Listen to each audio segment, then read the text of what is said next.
മന്ത്രവും മായാജാലവും സാധാരണമായിരുന്ന ഒരു കാലത്ത് വിജയനഗരം വാണിരുന്ന ആദിത്യ മഹാരാജാവ് തന്റെ വിനോദത്തിനായി ഒരു മാന്ത്രിക വസ്തു നിർമ്മിച്ചു. നിരന്തരമായി ഈ വസ്തു ഉപയോഗിച്ചിരുന്ന രാജാവ് ഇത് വിനോദത്തിനു വേണ്ടി മാത്രമല്ല, ഈ ലോകം തന്നെ കീഴടക്കാൻ കഴിയുന്ന ഒരു വസ്തുവാണ് എന്നുള്ള സത്യം രാജാവ് തിരിച്ചറിയുന്നു. ഇത് രാജാവ് രഹസ്യമാക്കി വെക്കാൻ ശ്രമിച്ചെങ്കിലും പൂർണ്ണമായി അതിന് കഴിഞ്ഞില്ല. ആദിത്യ മഹാരാജാവിന്റെ പക്കലുള്ള ഈ വസ്തുവിനെക്കുറിച്ചറിഞ്ഞ ടിപ്പു സുൽത്താൻ പടയുമായി എത്തി രാജാവിനെ കീഴടക്കി ആ വസ്തു സ്വന്തമാക്കി. ലോകം തന്നെ കീഴടക്കാൻ വേണ്ടി പുറപ്പെട്ട ടിപ്പു സുൽത്താൻ തന്റെ പടയുടെ നീക്കങ്ങൾക്കായി ഈ വസ്തു ഉപയോഗപ്പെടുത്തി. അങ്ങനെയിരിക്കെ തിരുവിതാംകൂർ കാർത്തിക തിരുനാൾ മഹാരാജാവ് മഹാമാന്ത്രികനായ കരിങ്കൊട്ടിയുടെ സഹായത്തോടെ ടിപ്പു സുൽത്താനെ പടയിൽ തോൽപ്പിച്ച് ആ വസ്തു കൈക്കലാക്കി. പിന്നീട് ആ വസ്തുവിന്റെ സാധ്യതകളും അപകടങ്ങളും മനസ്സിലാക്കിയ മഹാരാജാവ് താൻ യുദ്ധം ജയിച്ച സ്ഥലത്ത് ഒരു ശിലയുണ്ടാക്കുകയും ആ വസ്തുവിനെ അതിനുള്ളിൽ മറവ് ചെയ്യുകയും ആ രഹസ്യം താളിയോല ഗ്രന്ഥങ്ങളിൽ എഴുതി അതിനെ ഭദ്രമായി സൂക്ഷിക്കുകയും ചെയ്തു. അങ്ങനെ ആ കാര്യങ്ങളെല്ലാം ഒരു കെട്ടുകഥയായി മാറി. എന്നാൽ പല തലമുറകൾ കഴിഞ്ഞ് കെട്ടുകഥകളിലെ സാധ്യതകൾ മനസ്സിലാക്കിയ ഒരാൾ, രാജാവ് നൂറ്റാണ്ടുകൾക്ക് മുമ്പ് യുദ്ധം ജയിച്ച ആ സ്ഥലത്തേക്ക് എത്തുന്നു. ആ ശിലയുടെ കല്ലുകൾ ഇളക്കി മാറ്റി ഒരു ഫലകം പോലെ ഒരു വസ്തു അയാൾ പുറത്തെടുക്കുന്നു. ഒരു നായയെയും കൂടെ കാണിക്കുന്നുണ്ട്. സിറപ്പാന തരമാന സംഭവങ്ങളെ ഇനിമേ താപ്പാക്ക പോറേ. പിന്നീട് കാണിക്കുന്നത് കാർത്തിക തിരുനാൾ കോളേജാണ്. അവിടെ 4 കുട്ടികൾ ഇരുന്ന് തമാശയൊക്കെ പറഞ്ഞ് അസൈൻമെന്റോ പ്രോജക്റ്റോ എന്തോ എഴുതിക്കൊണ്ടിരിക്കുകയാണ്. അതിനിടയിൽ ഒരുത്തൻ ഒരു ചെയിൻ എടുത്തിട്ട് ഇതെന്താ സൈക്കിൾ ചെയിൻ ആണോ എന്നൊക്കെ പറഞ്ഞ് അവനെ കളിയാക്കുന്നുണ്ട്. അവര് കണ്ടുമുട്ടിയത് ഒരു സൈക്കിൾ ആക്സിഡന്റിലാണെന്നും ആ സൈക്കിൾ ഓടിച്ചിരുന്നത് നായകനാണെന്നും പിന്നീട് ഹോസ്പിറ്റലൊക്കെ പോയി പരിചയമായി അങ്ങനെയാണ് അവൾ സെറ്റായതെന്നും നായകൻ പറയുന്നു. ഇങ്ങനെ അവർ സംസാരിച്ചുകൊണ്ടിരിക്കുമ്പോഴത്തേക്കും നമ്മുടെ നായിക അങ്ങോട്ട് വരികയാണ്. അങ്ങനെ അവർ സംസാരിച്ചുകൊണ്ടിരിക്കുന്നതിൻ്റെ ഇടയ്ക്ക് നമ്മുടെ നായകൻ കാമുകിക്ക് ആ ഗിഫ്റ്റ് കൊടുക്കുന്നുണ്ട്. എങ്കിലും അവളുടെ മുഖത്ത് വലിയ സന്തോഷമൊന്നുമില്ല. അവൾ സ്റ്റേറ്റ് കോമ്പറ്റീഷന് പോയി വന്നതിന് ശേഷമുള്ള പെരുമാറ്റത്തിലെ വ്യത്യാസം അവൻ മനസ്സിലാക്കുന്നു. നിന്നെ പിരിഞ്ഞിരിക്കാൻ വയ്യാത്ത കൊണ്ടാണ് നീ അഡ്മിഷൻ എടുത്ത ഇതേ കോളേജിൽ വന്ന് ഞാൻ അഡ്മിഷൻ എടുത്തതും നിന്റെ കൂടെ പഠിക്കുന്നതും. എന്നാൽ ഇപ്പോൾ സ്റ്റേറ്റ് കോമ്പറ്റീഷന് ഞാൻ പോയി കഴിഞ്ഞപ്പോൾ 10-16 ദിവസം നിന്നെ കാണാതിരുന്നു. അന്നേരം ഒന്നും നിന്നെ എനിക്ക് മിസ് ചെയ്തില്ല. അതിലെന്തോ കുഴപ്പമുണ്ട് എന്നാണ് നായിക പറയുന്നത്. നമ്മൾ രണ്ടും 2 ടൈപ്പ് ആളുകളാണ്. ഞാൻ വളരെ എക്സൈറ്റിംഗ് ആയിട്ടുള്ള ഒരാളും നീ ഒരു ഇൻട്രോവേറ്റുമാണ് എന്നാണ് നായിക കുറ്റപ്പെടുത്തുന്നത്. അതായത് നമ്മുടെ നായിക ബ്രേക്കപ്പിനുള്ള പ്ലാനാണ്. അത് നായകന് മനസ്സിലാകുന്നുമുണ്ട്. പക്ഷെ അവൻ അത് അംഗീകരിക്കാൻ തയ്യാറല്ല. പാവം നമ്മുടെ നായകൻ. ചില പെൺപിള്ളേർ ഇങ്ങനെയാണ്, എല്ലാവരും അല്ല, ചിലർ. അല്ലെങ്കിലും മടുത്തു കഴിഞ്ഞാൽ നിർത്തുന്നതാണ് നല്ലത്. ഒരു നരേറ്റർ എന്ന നിലയിൽ എനിക്ക് നമ്മുടെ നായകീനെ അത്രയ്ക്ക് അങ്ങ് ഇഷ്ടപ്പെട്ടിട്ടില്ല കേട്ടോ. സോ നമ്മുടെ നായകൻ ക്ലാസ് റൂമിൽ വന്ന് ആകെ ശോകമടിച്ചിരിക്കുകയാണ്. കാര്യങ്ങളൊക്കെ ഏതാണ്ടൊക്കെ നമ്മുടെ കൂട്ടുകാർക്കും മനസ്സിലായിട്ടുണ്ട്.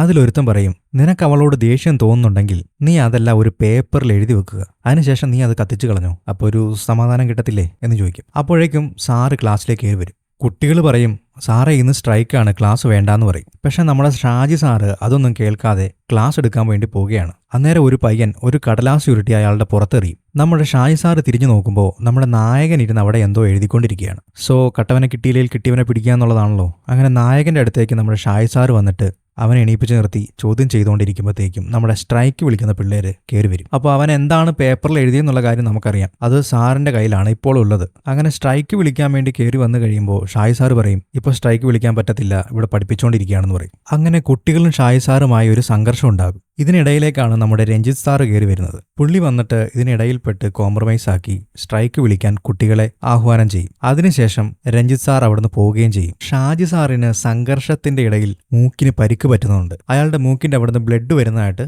അതിൽ കാണിക്കുന്നുമുണ്ട്. പിന്നീട് ഷാജി സാറും മറ്റൊരു സാറും സ്റ്റാഫ് റൂമിലിരിക്കുമ്പോൾ രഞ്ജിത്ത് സാർ അങ്ങോട്ട് കയറി വരുന്നു. രഞ്ജിത്ത് സാറ് എപ്പോഴും കുട്ടികളെ സപ്പോർട്ട് ചെയ്യുകയാണെന്നും ഒരുപാട് കുട്ടികളുമായി സൗഹൃദം കൂടാൻ വേണ്ടി പോകണ്ട, അത് പിന്നീട് പ്രശ്നമാകുമെന്നും അവിടെയുള്ള ഒരു സാറ് കുറ്റപ്പെടുത്തുന്നു. അങ്ങനെ അവരങ്ങോട്ടും ഇങ്ങോട്ടും സംസാരിച്ചു കൊണ്ടിരിക്കുന്നതിന്റെ ഇടയ്ക്ക് ഒരു സെക്യൂരിറ്റി ഗാർഡ് ഓടി വന്നിട്ട് പറയും, സാർ നമ്മുടെ HODയെ പിള്ളേരെല്ലാം കൂടെ റൂമിൽ പൂട്ടിയിട്ടിരിക്കുക, ഒന്ന് വേഗം വരണം. അങ്ങനെ ഷാജി സാർ അവിടുന്ന് പോകുമ്പോൾ മൂക്കിൽ ബ്ലഡ് വന്ന ഭാഗം തുടച്ച ഒരു പഞ്ഞിക്കഷ്ണം അവിടെ ഇരിക്കുന്ന ഒരു ഡസ്റ്റ്ബിനിൽ ഇടുന്നുണ്ട്. ഇപ്പൊ നമ്മുടെ കുട്ടികള് മുദ്രാവാക്യമൊക്കെ വിളിച്ച് സ്ട്രൈക്ക് നടത്തുകയാണ്. HOD വ്യാജ സർട്ടിഫിക്കറ്റ് കാട്ടിയാണ് ജോലിക്ക് പ്രവേശിച്ചതെന്നും അയാളെ പുറത്താക്കണമെന്നുമാണ് കുട്ടികൾ ആവശ്യപ്പെടുന്നത്. ശരി, നിങ്ങൾ ആവശ്യം അറിയിച്ചല്ലോ, ഇനി മാനേജ്മെന്റ് ഒരു തീരുമാനമെടുത്തോളാം എന്ന് സാറ് പറയുന്നുണ്ട്. എങ്കിലും കുട്ടികൾ അതിനൊന്നും വഴങ്ങാൻ തയ്യാറല്ല.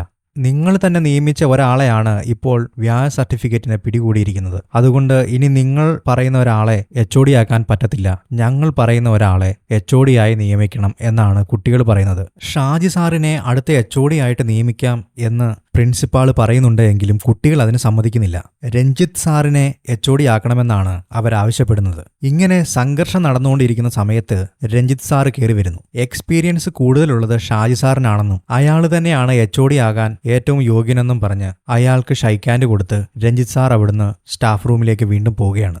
ഷാജി സാർ അങ്ങനെ വളരെ ഹാപ്പി ആയിട്ട് നിൽക്കുകയാണ്. ഇതേ സമയം രഞ്ജിത്ത് സാറ് സ്റ്റാഫ് റൂമിൽ വന്ന ശേഷം അവിടെയുള്ള ഡസ്റ്റ്ബിന്നിൽ നിന്നും എന്തോ ഒന്ന് എടുക്കുന്നു. പിന്നീട് അയാളുടെ ബാഗിൽ നിന്ന് എന്തോ ഒരു വസ്തു പുറത്തെടുക്കുന്നുണ്ട്. കണ്ടു കഴിഞ്ഞാൽ ഈ പകിട കളിക്കുന്നത് പോലെയുള്ള ഒരു ബോർഡ് പോലെ തോന്നും. ഇതെല്ലാം കണ്ടുകൊണ്ട് നമ്മുടെ നായകനും അവിടെ നിൽപ്പുണ്ട്. അവൻ എന്തിനു വന്നതായിരിക്കും? ചിലപ്പോൾ അവൻ ആ ക്ലാസ്സിലിരുന്ന് എഴുതിയ പേപ്പർ അന്വേഷിച്ച് വന്നതായിരിക്കും. എന്തൊക്കെയായാലും അയാൾ ആ ബോർഡ് നിവർത്തി വെച്ച ശേഷം ഡയസൊക്കെ അതിന്റെ മേളിലേക്കിട്ട് എന്തോ കളിക്കുകയാണ്. അങ്ങനെ അയാൾ നെഞ്ചോട് കൈ ചേർത്ത് വെച്ച് 2 തവണ ഡയസ് ഇടുന്നു. അതിനുശേഷം അയാളുടെ മുഖമാകെ മാറുന്നു. അയാൾക്ക് എന്തോ ഒരു പവർ കിട്ടിയതുപോലെ നേരെ CCTVയുടെ ഫ്രണ്ടിൽ വന്നിട്ട് അയാൾ അതിലൂടെ ഷാജി സാറിനെ നോക്കുന്നു. ഇപ്പം നമ്മുടെ രഞ്ജിത്ത് സാറ് കൈ പൊക്കുന്നതനുസരിച്ച് അവിടെ ഷാജി സാറും കൈ പൊക്കുകയാണ്. രഞ്ജിത്ത് സാർ ഇവിടെ എന്താണോ ചെയ്യുന്നത് അത് അതേപോലെ തന്നെ ഷാജി സാർ അവിടെ ചെയ്തുകൊണ്ടിരിക്കുകയാണ്. ഷാജി സാറ് അവിടെ പ്രിൻസിപ്പലിന്റെ കഴുത്തിന് പിടിച്ച് നിൽക്കുകയും കൂടെ നിൽക്കുന്ന സാറുമാരെ ഉപദ്രവിക്കുകയും ചെയ്യുന്നു. ഇതേ സമയത്ത് രഞ്ജിത്ത് സാർ ഇവിടെ ഓഫീസിൽ ഒരു കുപ്പി കയ്യിലെടുത്ത് അയാൾ ഇവിടെ അതുപോലെ അഭിനയിക്കുന്നുമുണ്ട്. സോ നമ്മുടെ ഷാജി സാറിന്റെ കൺട്രോൾ മുഴുവൻ രഞ്ജിത്ത് സാറിന്റെ കയ്യിലായി. ഇതെല്ലാം കണ്ട് നമ്മുടെ നായകൻ പേടിക്കുകയാണ്.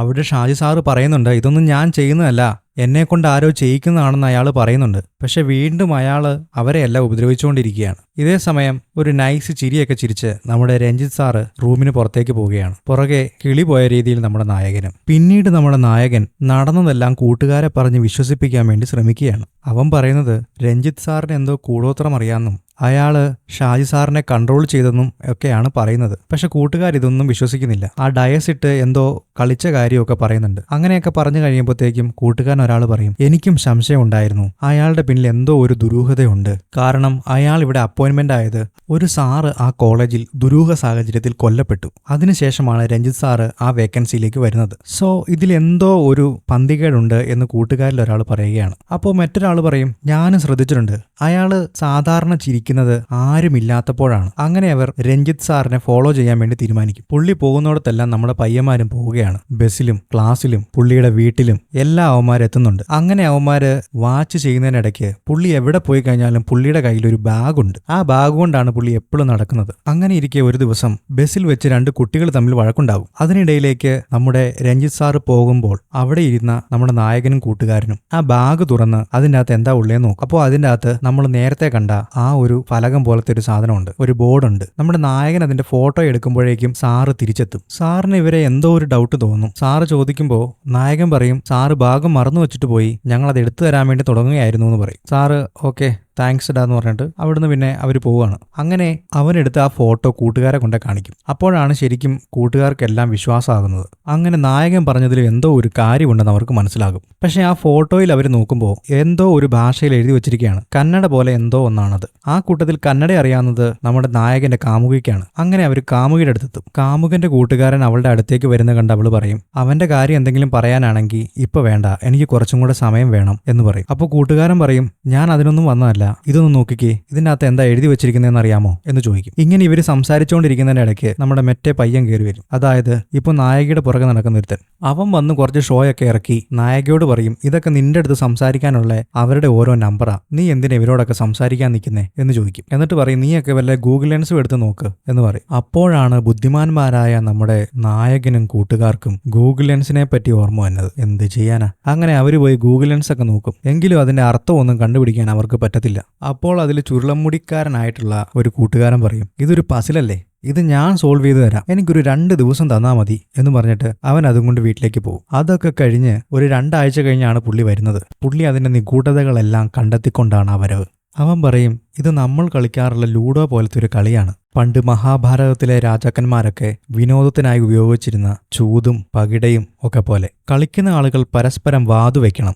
വാതുവെക്കേണ്ടത് ഒരേപോലത്തെ വസ്തുക്കളും. സ്ഥലമാണെങ്കിൽ എല്ലാവരും സ്ഥലം തന്നെ വാതുവെക്കണം. ജയിക്കുന്നവന് എന്താണോ വാതുവെച്ചത് അത് അവസാനം കിട്ടുകയും ചെയ്യും. ഇവിടെ അവൻ ഉദാഹരിക്കുന്നത് പബ്സാണ് എന്നും പറഞ്ഞ് അവൻ കൂട്ടുകാരൻ നിന്നുകൊണ്ടിരുന്ന പബ്സ് എടുത്ത് തിന്നുകയും ചെയ്യും. അതായത് ഒരാളുടെ കരു മറ്റൊരാളെ വെട്ടിക്കഴിഞ്ഞാൽ ആരുടെ കരുവാണോ വെട്ടുന്നത് അയാളായിരിക്കും ജയിക്കുന്നത്. ഇപ്പം നടക്കുന്ന ഈ കളിയിൽ രഞ്ജിത്ത് സാറ് ബെറ്റ് വെച്ചിരിക്കുന്നത് ശരീരത്തിന്റെ നിയന്ത്രണമാണ്. അതായത് നമ്മുടെ രഞ്ജിത്ത് സാറ് തുടങ്ങി വെച്ച ഈ കളിയിൽ അയാളുടെ കരു ആരുടെ കരുവിനെ വെട്ടിയാലും അയാളുടെ നിയന്ത്രണം രഞ്ജിത്ത് സാറിന്റെ കയ്യിലാകും. ഷാജി സാറ് ഈ കളി കളിക്കുന്നില്ല എങ്കിലും ഒരാളുടെ രക്തമോ ഉമിനീരോ ഒരു കരുവിൽ പുരട്ടി അത് കളത്തിലിട്ട് കഴിഞ്ഞാൽ അയാൾക്ക് പകരമായി ആർക്ക് വേണമെങ്കിലും ഡയസ് ഇടാം. അങ്ങനെ ഷാജി സാറിന് പകരമായിട്ടും രഞ്ജിത്ത് സാർ തന്നെയാണ് ഡയസ് ഇടുന്നത്, അതായത് കളിക്കുന്നത്. നമ്മൾ ആദ്യം തുടങ്ങിയപ്പോൾ കണ്ടു അയാള് ഡസ്റ്റ്ബിന്നിൽ നിന്ന് രക്തം പുരണ്ട ഒരു കോട്ടൺ എടുക്കുന്നത് നമ്മൾ ആദ്യം കണ്ടതാണ്.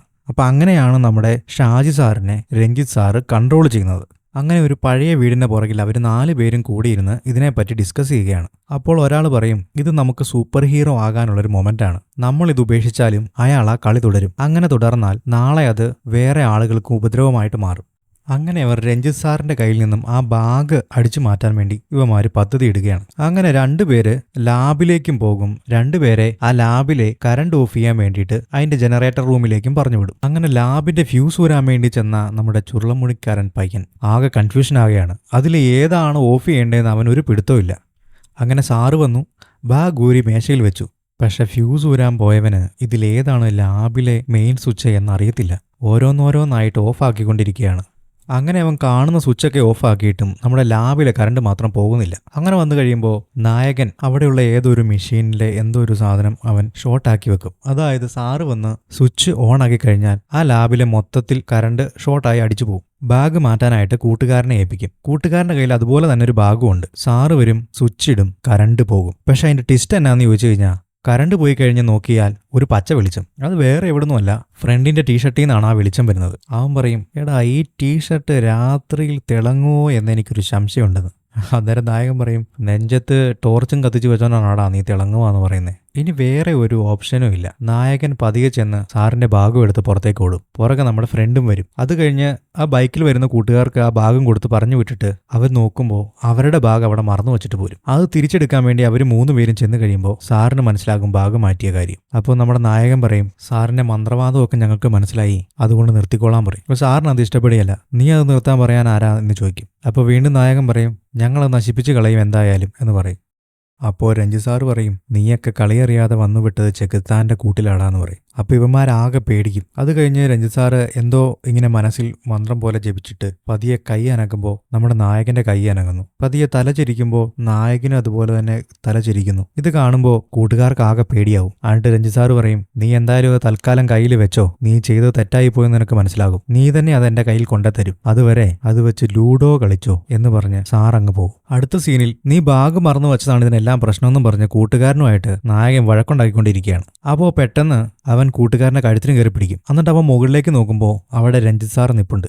അയാൾ ഒരു കുപ്പി കയ്യിലെടുത്ത് അതിനെ കഴുത്തിൽ പിടിച്ച് നിൽക്കുന്നത് പോലെയും ഇടിക്കുന്നത് പോലെയും ഒക്കെ ആക്ട് ചെയ്യുകയാണ്. അതുപോലെ തന്നെ നമ്മുടെ നായകനും താഴെ കാണിക്കുകയാണ്. അതായത് ഇപ്പോൾ രഞ്ജിത്ത് സാറിന്റെ കൺട്രോളിലാണ് നമ്മുടെ നായകനും അതുപോലെ ഷാജി സാറ്. പിന്നീട് അങ്ങോട്ട് നായകന്റെ നല്ല പണിയാണ് രഞ്ജിത്ത് സാറ് കൊടുക്കുന്നത്. വെറുതെ ഇരിക്കുമ്പോൾ പേപ്പർ കീറി കളയുക, ഭക്ഷണം വാരി മറ്റുള്ളവരുടെ മേത്തേക്ക് തെറിപ്പിക്കുക, പൂക്കളം ചവിട്ടി വൃത്തികേടാക്കുക, അങ്ങനെ അവൻ എവിടെയെല്ലാം ചെല്ലുന്നുണ്ടോ അവിടെയെല്ലാം ഓരോ കുഴപ്പങ്ങൾ കാണിച്ചുകൊണ്ടിരിക്കുകയാണ്. കൂടെ നിൽക്കുന്നവർക്കിട്ട് എപ്പോഴും ഇടിയും അടിയും. അങ്ങനെ അവസാനം കൂട്ടുകാരെല്ലാം കൂടെ ഹെൽമെറ്റൊക്കെ വെച്ചാണ് ഇപ്പോൾ ഇരിക്കുന്നത്. ഇവന്റെ അടുത്തേക്ക് വരാൻ തന്നെ പേടിയാണ്. കാരണം ഇവൻ എപ്പോൾ എന്ത് ചെയ്യും എന്ന് പറയാനേ പറ്റത്തില്ല. അങ്ങനെ ഇന്റേൺഷിപ്പിന് വേണ്ടിയിട്ട് അവൻ പ്രോജക്റ്റ് അവതരിപ്പിക്കുമ്പോഴും അവിടെ രഞ്ജിത്ത് സാർ വരും. എന്നിട്ട് അവിടെയും ഇവന്റെ ഒരു പണി കൊടുക്കും. ഇവൻ പ്രസന്റേഷൻ അവതരിപ്പിക്കുന്നതിന്റെ ഇടയ്ക്ക് പെട്ടെന്ന് രഞ്ജിത്ത് സാറിന്റെ കൺട്രോളിൽ വന്നിട്ട് അവിടെയുള്ളൊരു പ്രൊജക്ടർ എടുത്ത് പൊട്ടിച്ചു കളയും. അതോടുകൂടി എല്ലാത്തിനും ഒരു തീരുമാനമാകും. അങ്ങനെ അവൻ പുറത്തു വന്നിരിക്കുമ്പോൾ കുട്ടികളൊക്കെ പറയും ഇവന് പ്രാന്താണ് എന്ന് പറയും. അങ്ങനെ അവിടെ വെച്ച് അവൻ ബോധരഹിതനായിട്ട് നിലത്തേക്ക് വീഴുകയാണ്. അത് കഴിഞ്ഞ് 16 മണിക്കൂർ കഴിഞ്ഞിട്ടാണ് അവൻ എണീക്കുന്നത്. അപ്പോഴേക്കും അവന് കുറെ കാര്യങ്ങൾ മനസ്സിലാകും. രഞ്ജിത്ത് സാർ എങ്ങനെയാണ് ആ കളി തുടങ്ങിയതെന്നും ഷാജി സാറിന്റെ ബ്ലഡ് എടുത്തതും ബസ്സിൽ വെച്ച് ആ വസ്തു എടുക്കുന്നതിനിടയ്ക്ക് നായകന്റെ കയ്യിൽ നിന്നും ബ്ലഡ് അതിലാകുകയും അത് സാറ് ഒരു ഇയർബഡ്സ് കൊണ്ട് എടുക്കുന്നതും എല്ലാം ഇവന് മനസ്സിലാകും. അവൻ പറയും, അയാൾ എന്നെ കൺട്രോൾ ചെയ്യുന്നതിന്റെ മുമ്പ് ഇങ്ങനെ നെഞ്ചിൽ കൈവച്ചില്ലായിരുന്നോ, അവിടെ ഒരു ലോക്കറ്റ് കിടപ്പുണ്ട്, അത് വെറും ലോക്കറ്റല്ല, ഇത് തുറക്കുന്ന താക്കോലാണെന്ന് പറയും. ഇനി അത് കിട്ടിയാലാണ് ഇത് തുറക്കാൻ പറ്റത്തുള്ളൂ. ഇനി നമ്മുടെ നായകനെ രക്ഷപ്പെടണമെങ്കിൽ ഒരേ മാർഗ്ഗമുള്ളൂ, ആ താക്കോല് എത്രയും പെട്ടെന്ന് സാറിന്റെ അടുത്തുനിന്ന് കൊണ്ടുവന്ന് ആ ബോക്സ് ഓപ്പണാക്കി ബാക്കി കളിക്കുക. ആ കളി പൂർത്തിയായാൽ മാത്രമാണ് സാറിന്റെ കൺട്രോളിൽ നിന്ന് നായകന് പുറത്തു കടക്കാൻ പറ്റത്തുള്ളൂ. അങ്ങനെ നായകന് വേണ്ടി താക്കോലെടുക്കാൻ കൂട്ടുകാരൻ രഞ്ജിത്ത് സാറിന്റെ അടുത്തേക്ക് ചെല്ലുമ്പോഴേക്കും പെട്ടെന്ന് ഇടിച്ചു കയറി വന്ന് ഷാജി സാറ് രഞ്ജിത്ത് സാറിന്റെ മുഖത്ത് പെപ്പർ സ്പ്രേയും അടിച്ച് ആ ലോക്കറ്റും എടുത്തുകൊണ്ട് പോകും. കൂട്ടുകാരൻ പുറകെ ഓടും. എന്നിട്ട് പറയും, സാറിനും പണി വന്നല്ലേ, നമുക്ക് സാറിന്റെ തിരിച്ച് ഒരുമിച്ച് പണി കൊടുത്താലോ. അങ്ങനെ ഇവര് 5 പേരും കൂടെ ലാബിൽ ഒത്തുകൂടുകയാണ്. അവിടെ വെച്ച് ആ ബോക്സ് ഓപ്പൺ ചെയ്ത് കളിക്കാൻ തുടങ്ങുവാണ്. അങ്ങനെ നായകനും ഷാജി സാറും അത് കളിച്ചുകൊണ്ടിരിക്കുന്ന സമയത്ത് രഞ്ജിത്ത് സാർ അങ്ങോട്ട് കയറി വരും. സാറിന്റെ വരവ് കണ്ട് പേടിച്ച് നമ്മുടെ നായകൻ എണീക്കുമ്പോൾ അവന്റെ കയ്യിൽ നിന്ന് ആ ഡയസ് താഴത്തോട്ട് വീഴുന്നു. പെട്ടെന്ന് തന്നെ അവര് 3 പേരും തെറിച്ച് 3 ദിശയിലേക്ക് വീഴുകയാണ്. എന്താണ് സംഭവിച്ചുകൊണ്ടിരിക്കുന്നതെന്ന് ആർക്കും ഒരു പിടുത്തവും കിട്ടുന്നില്ല. അങ്ങനെ കൂട്ടുകാരോടി നമ്മുടെ നായകന്റെ അടുത്ത് വന്നിട്ട് അവനെ എണീപ്പിക്കാൻ ശ്രമിക്കുകയാണ്. എടാ ജിതിനെ എന്ന് വിളിച്ച് അവനെ എണീപ്പിക്കാൻ ശ്രമിക്കുമ്പോൾ പുറകിൽ നിന്ന് ആരോ വിളി കേൾക്കുന്ന സൗണ്ട് കേൾക്കാം. അങ്ങനെ കൂട്ടുകാര് പുറകോട്ട് തിരിഞ്ഞു നോക്കുമ്പോൾ ഇവര് വിളിക്കുന്ന വിളിയും കേട്ട് എണീറ്റ് വരുന്നത് ഷാജി സാറാണ്. ഇത് കണ്ട കൂട്ടുകാർക്ക് വീണ്ടും പേടിയാകും. അപ്പോൾ രഞ്ജിത്ത് സാർ എണീറ്റ് നോക്കുമ്പോൾ ഷാജി സാറിന്റെ ബോഡിയിൽ നോക്കിയിട്ട് പറയും, ഇത് ഞാനല്ലേ, നീയൊക്കെ കൂടി എന്നെ കൊന്നോടാ എന്ന് ചോദിക്കും. അതായത് അവിടെ നടന്നിരിക്കുന്നത് ബോഡി സ്വാപ്പിംഗ് ആണ്. അതായത് ഷാജി സാറിന്റെ ബോഡിയിൽ കയറിയിരിക്കുന്നത് ജിതിനും രഞ്ജിത്ത് സാറിന്റെ ബോഡിയിൽ കയറിയിരിക്കുന്നത് ഷാജി സാറും. അപ്പോൾ നമ്മുടെ വില്ലൻ രഞ്ജിത്ത് സാറ് കയറിയിരിക്കുന്നത് നായകന്റെ ദേഹത്താണ്. രഞ്ജിത്ത് സാർ ഇവരെ കൺട്രോൾ ചെയ്യുമ്പോൾ ഇവർക്ക് 2 പേർക്കും ഒരേപോലെയാണ് അനുഭവപ്പെട്ടിരുന്നത്. അതായത് ജിതിന്റെ കൂട്ടുകാർ ഇവിടെ ജിതിന്റെ കയ്യിൽ നിന്ന് ഇടികൊള്ളുമ്പോൾ അവിടെ ഷാജി സാറിന്റെ വീട്ടിൽ ഷാജി സാറിന്റെ പെണ്ണുമ്പുള്ളയുടെ ആങ്ങളെയൊക്കെയാണ് ഇടികൊള്ളുന്നത്. പാല് കൊണ്ടുവരുന്ന ചെറുക്കനെയും ഷാജി സാർ വെറുതെ വിടുന്നില്ല. അവസാനം ഇതെല്ലാം കൊണ്ടും അടുത്ത് ആത്മഹത്യ ചെയ്യാൻ വേണ്ടി കയറുന്ന ഷാജി സാറ് കയറൊക്കെ ഫാനിൽ കുരുക്കി ചാടാൻ വേണ്ടി നിൽക്കുമ്പോഴാണ് നമ്മുടെ ജിതിൻ അവിടെ പ്രോജക്റ്റ് പ്രസന്റ് ചെയ്യുന്നതിന്റെ ഇടയ്ക്ക് പ്രൊജക്ടറും പൊട്ടിച്ചോട്ടും താഴത്തോട്ട് ചാടുന്നത്. ആ ആഘാതത്തിൽ ഫാനും തകർത്തുകൊണ്ട് നമ്മുടെ ഷാജി സാറ് വീട്ടിൽ കിടക്കുകയാണ്. അപ്പോഴാണ് ഇവർക്ക് പരസ്പരം 2 പേർക്ക് നടക്കുന്ന കാര്യങ്ങളെല്ലാം മനസ്സിലാകുന്നത്. ഇവരെ 2 പേരെയും ഒരേ രീതിയിലാണ് രഞ്ജിത്ത് സാറ് കൺട്രോൾ ചെയ്തുകൊണ്ടിരുന്നത്.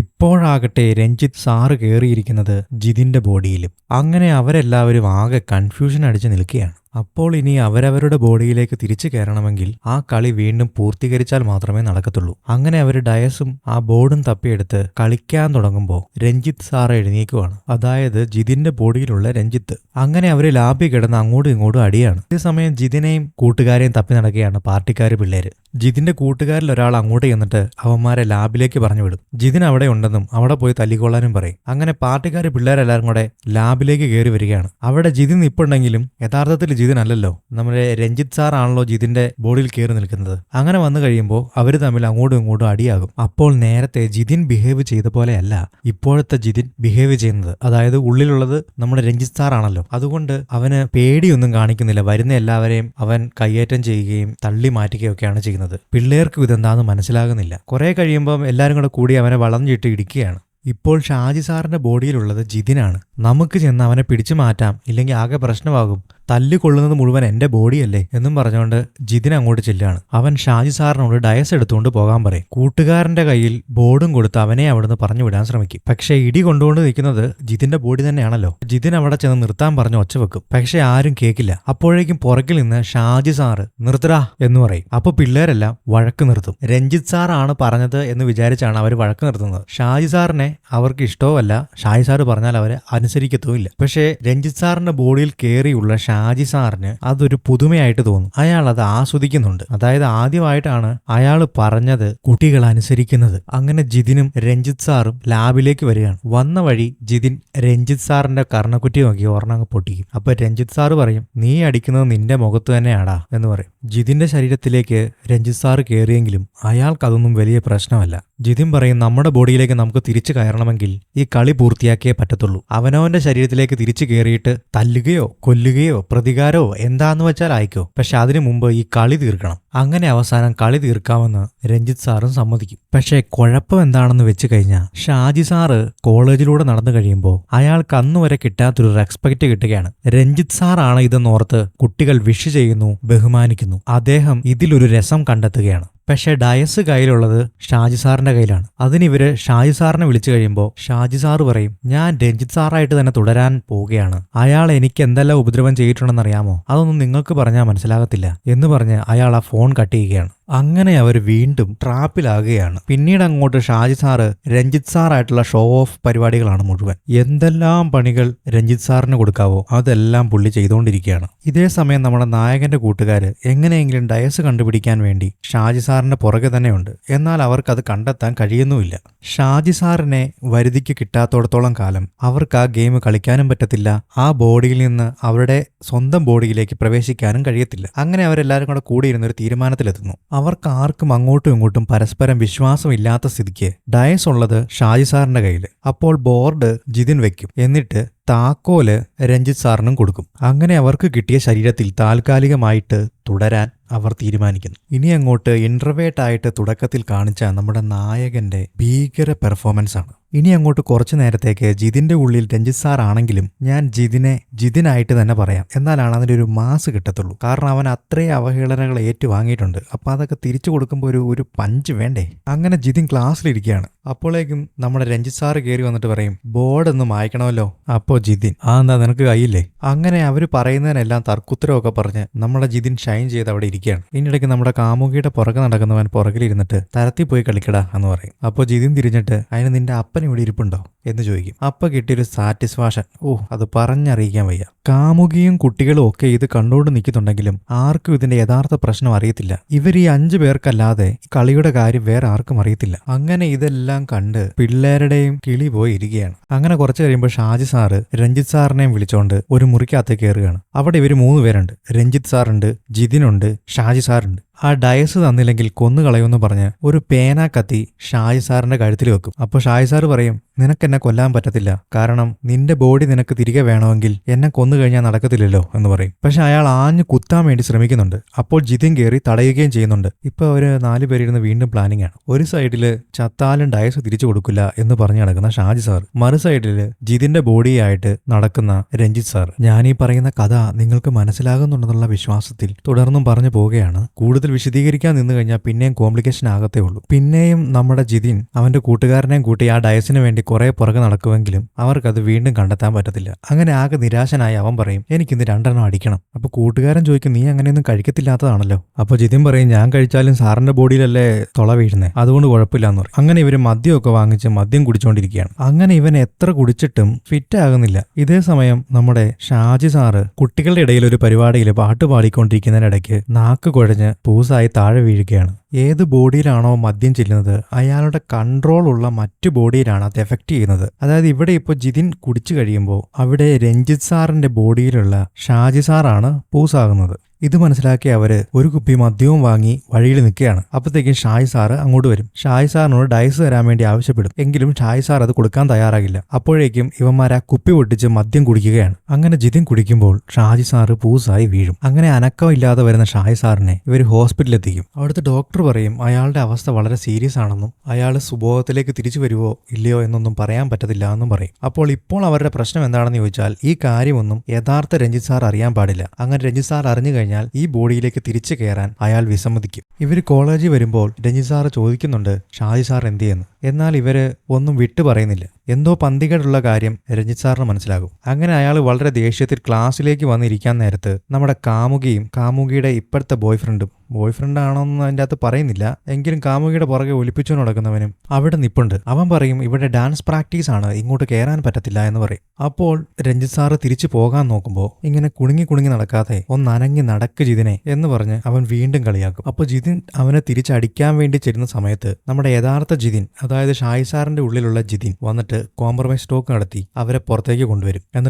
എന്നിട്ട് രഞ്ജിത്ത് സാറിനോട് പറയും, ഞാൻ അത്ര ടോക്സിക് ആയിട്ടുള്ള ആളൊന്നുമല്ല, അവളുടെ അടുത്ത് വേറെ രീതിയിലൊന്നും പെരുമാറരുത് എന്ന് പറയും. അപ്പൊ രഞ്ജിത്ത് സാർ പറയും, നാളെ നിനക്ക് 1 ദിവസം സമയം തരും, അതിനുള്ളിൽ ഡയസുമായിട്ട് വന്നില്ലെങ്കിൽ ആ കൊച്ച് എന്തെങ്കിലും വന്ന് ചോദിച്ചു കഴിഞ്ഞാൽ ഞാൻ എന്റെ വായി തോന്നിയൊക്കെ വിളിച്ചു പറയും എന്ന് അവനെ ഭീഷണിപ്പെടുത്തും. അങ്ങനെ രഞ്ജിത്ത് സാറ് ജീവികയായിട്ട് സംസാരിക്കാതിരിക്കാൻ വേണ്ടി, അതായത് നമ്മുടെ നായകന്റെ കാമുകിയായിട്ട് സംസാരിക്കാതിരിക്കാൻ വേണ്ടി എപ്പോഴും ജിതിന്റെ കൂട്ടുകാര് പുള്ളിയുടെ കൂടെയുണ്ട്. അങ്ങനെ ക്ലാസ് ഇരിക്കുന്ന സമയത്ത് കുറച്ച് പാർട്ടിക്കാർ പിള്ളേർ കയറി വരും. അവർ ജിതിനാണെന്ന് വിചാരിച്ചാണ് വരുന്നത്. അങ്ങനെ അവിടെ വലിയ സംഘർഷമാകും. നീ ഒറ്റയ്ക്ക് ആളാവാനൊന്നും നോക്കണ്ട, ഇതുവരെ ഈ കോളേജിൽ ആരും ഒറ്റയ്ക്ക് ആളായിട്ടില്ല, അങ്ങനെ ആളാകാൻ നോക്കുകയും വേണ്ട, ഇനിയെങ്ങാനും ആളായി കഴിഞ്ഞാ എന്നൊക്കെ പറഞ്ഞ് അവര് വിരട്ടിയിട്ട് പോകാൻ നോക്കും. പക്ഷെ ഇതിന്റെ പുറകിൽ ജിതിന്റെ കാമുകിയുടെ പുറകെ നടക്കുന്ന ആ കോഴിയാണ് ഇതിനെല്ലാം കാരണമെന്ന് മനസ്സിലാകുമ്പോൾ ജിതിൻ പറയും, അടിക്കാൻ വന്നവരാണെങ്കിൽ അടിച്ചിട്ട് പോയാൽ മതി എന്ന് പറയും. പിന്നെ നോക്കുമ്പോൾ മറ്റേ ചെക്കൻ വായുവിലൂടെ പറന്നു പോകുന്നതാണ് കാണുന്നത്. പിന്നെ അവിടെ നല്ല പൊരിഞ്ഞ അടിയാണ്. ഇതേ സമയം രഞ്ജിത്ത് സാറിന്റെ ബോഡിക്ക് എന്തോ കുഴപ്പമുണ്ടെന്നും അയാൾ ഇഞ്ചിഞ്ചായിട്ട് മരിച്ചുകൊണ്ടിരിക്കുകയാണെന്നുള്ള കാര്യം ഡോക്ടറിൽ നിന്ന് അവരെല്ലാം അറിയുന്നു.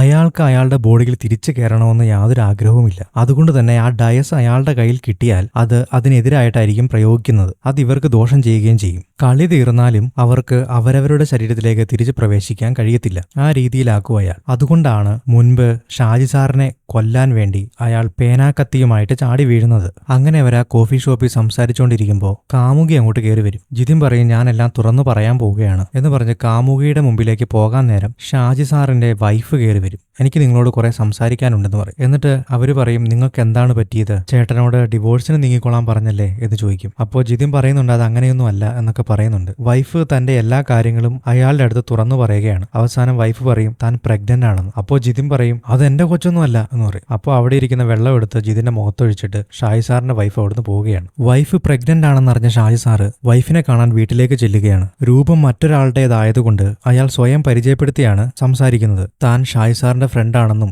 ഭാര്യയെപ്പറ്റി എപ്പോഴും പറയുമെന്നും നിങ്ങൾ അയാൾക്ക് ഭയങ്കര ഇഷ്ടമാണെന്നും എന്നൊക്കെ പറഞ്ഞ് ഭാര്യയെ കൺവിൻസ് ചെയ്യാൻ വേണ്ടി ശ്രമിക്കുമെങ്കിലും അവൾ അതിനൊന്നും വഴങ്ങുന്നില്ല. താൻ പ്രഗ്നന്റ് ആണെന്ന് പറഞ്ഞപ്പോൾ അത് തന്റെ കൊച്ചല്ല എന്ന് പറഞ്ഞതാണ് അവരെ ഏറ്റവും വിഷമിപ്പിച്ചത്.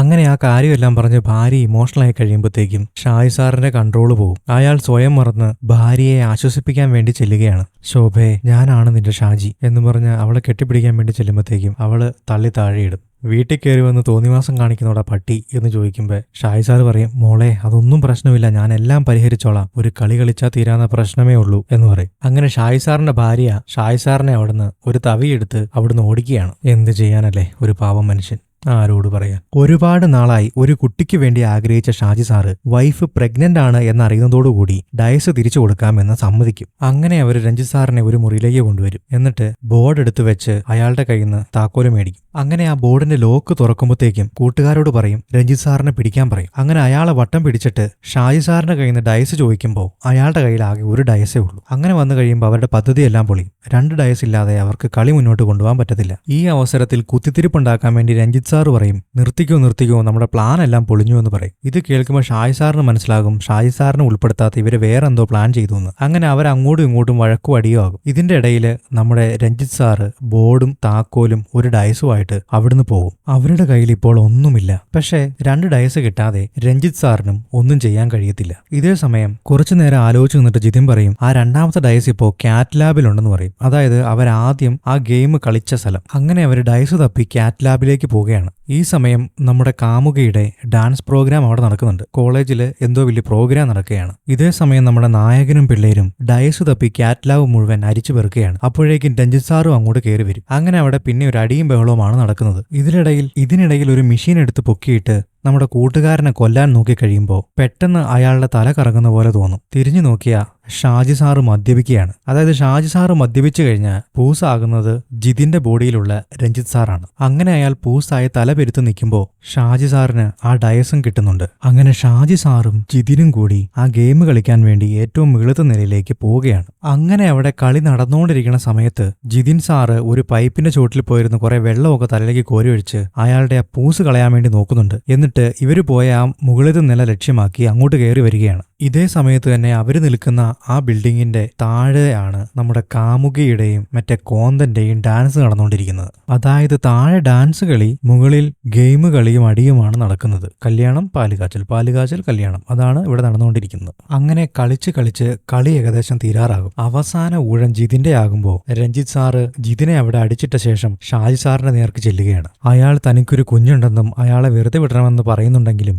രഞ്ജിത്ത് സാറ് അതൊന്നും കേൾക്കുന്നില്ല. നിന്നെ ഞാൻ തീർക്കാൻ പോവുക എന്ന് ഷാജി സാറിനോട് പറയും. അപ്പൊ ഷാജി സാറ് പതിയെ ചിരിച്ചിട്ട് പറയും, നീ തീർക്കണ്ട, ഞാൻ തീർത്തോളാം എന്ന് പറഞ്ഞിട്ട് ആ ഡയസ് ജിതിന്റെ നേർക്ക് എറിഞ്ഞു കൊടുക്കും. അവനത് കൈകൊണ്ട് ക്യാച്ച് ചെയ്ത് ആ ബോർഡിലേക്ക് ഡയസ് എറിയും. ഇതേസമയം രഞ്ജിത്ത് സാറിന് ചിന്തിക്കാൻ പോലും സമയം കൊടുക്കാതെ ഷാജി സാറ് തൊട്ടുപുറകിലെ ചില്ലും പൊട്ടിച്ച് നേരെ താഴത്തോട്ട് പോവുകയാണ്. അങ്ങനെ രഞ്ജിത്ത് സാറിന്റെ കാര്യത്തിൽ ഒരു തീരുമാനമായി. അയാൾ വീണ്ടും ഹോസ്പിറ്റലിലേക്ക്. ചത്തെന്നാ വിചാരിച്ച്, പക്ഷെ ചത്തില്ല. അങ്ങനെ ആ കളി തീരുന്നതോടുകൂടി അവരവരുടെ ദേഹം അവരവർക്ക് തന്നെ തിരിച്ചു കിട്ടും. പിന്നീട് ആ കളിക്ക് ഉപയോഗിച്ച ബോർഡ് അവർ കത്തിച്ചു കളയുകയും ചെയ്യും. സിനിമയുടെ അവസാന ഭാഗത്തായിട്ട് ജിതിന്റെയും ഷാജി സാറിന്റെയും ഒരു ഹാപ്പി എൻഡിങ് കാണിക്കുന്നുണ്ട്. ജിതിനും ജീവികയും ഒരുമിച്ചോ എന്നറിയത്തില്ല, എങ്കിലും നമുക്ക് ഒരുമിച്ചതായിട്ട് അങ്ങ് സങ്കല്പിക്കാം. വീണ്ടും പഴയ പോലെ ക്ലാസ്സിൽ കളിയും ചിരിയുമായി ഇരിക്കുന്നതിന്റെ ഇടയ്ക്ക് അവർക്കൊരു കോള് വരുന്നു. ആ കോള് ഡോക്ടറിന്റേതായിരുന്നു. രഞ്ജിത്ത് സാറ് ആരോടും പറയാതെ ഹോസ്പിറ്റലിൽ നിന്ന് ഇറങ്ങിപ്പോയെന്നാണ് ഡോക്ടർ പറഞ്ഞത്. അയാൾ ഇനി പ്രശ്നങ്ങൾ ഉണ്ടാക്കാൻ വേണ്ടി തിരികെ വരുമോ? തിരികെ വന്നിട്ടും വലിയ കാര്യമൊന്നും ഉണ്ടെന്ന് എനിക്ക് തോന്നുന്നില്ല. അയാൾ എവിടെയെങ്കിലും പോയി ജീവിക്കട്ടെ, അല്ലേ? അപ്പോൾ വീഡിയോ ഇഷ്ടമായെങ്കിൽ എല്ലാവരും ലൈക്ക് ചെയ്യുക, കമന്റ് ചെയ്യുക, സബ്സ്ക്രൈബ് ചെയ്യുക, സപ്പോർട്ട് ചെയ്യുക. അപ്പോൾ മറ്റൊരു കഥയുമായി നമുക്ക് വീണ്ടും കണ്ടുമുട്ടാം.